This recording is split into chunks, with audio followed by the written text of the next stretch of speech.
எங்கே வேலை பார்க்குறீங்களோ அங்கே உங்கள் பொழப்பை நிம்மதியாக இருக்க விடாமல் உங்கள் பேரை கெடுக்கிறதுக்கு சில முயற்சி நடக்கும். உங்களை வேலையை விட்டு அனுப்புறதுக்கு கூட சிலர் முயற்சி பண்ணுவாங்க.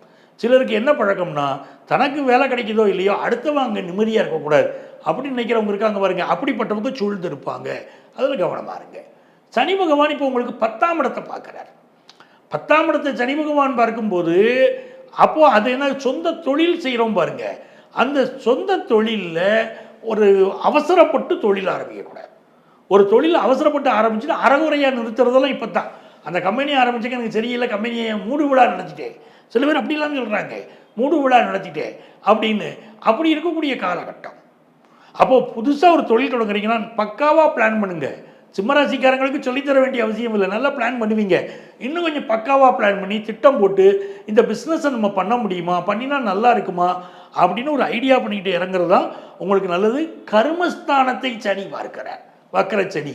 அவள் குடும்பத்தில் அம்மா அப்பா பெரியவங்க யாராக இருந்தாலும் நம்ம கவனமாக தான் பார்க்கணும். அவங்க உடல் நலத்தில் நம்ம அக்கறை செலுத்தத்தான் வேணும்.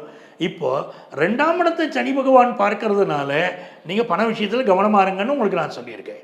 அதே மாதிரி வாக்கில் கவனமாக இருக்குன்னு சொல்லிட்டோம். இப்போ சனி பகவான் 5ஆம் இடத்தை பார்க்குறாரு. பிள்ளைகள்லாம் என்ன சொல்ல தெரியுமா, இப்போ அப்பா ஒன்றால் தான்ப்பா கெட்டு போனேன், நல்லா படிக்கணும்னு நினச்சேன், அந்த கோர்ஸ் எடுத்து நான் படிச்சிருந்தா ஜெயிச்சிருப்பேன், நீ அந்த கோர்ஸ் எடு இந்த கோர்ஸ் எடுன்னு என் மனசுக்கு ஒத்து வராத கோர்ஸை படிக்க சொல்லி என் வாழ்க்கையை கெடுத்துட்டப்பா எங்கள் அப்பாவை அப்படின்னு சொல்லி பசங்க சொல்லிக்கிட்டு இருப்பாங்க.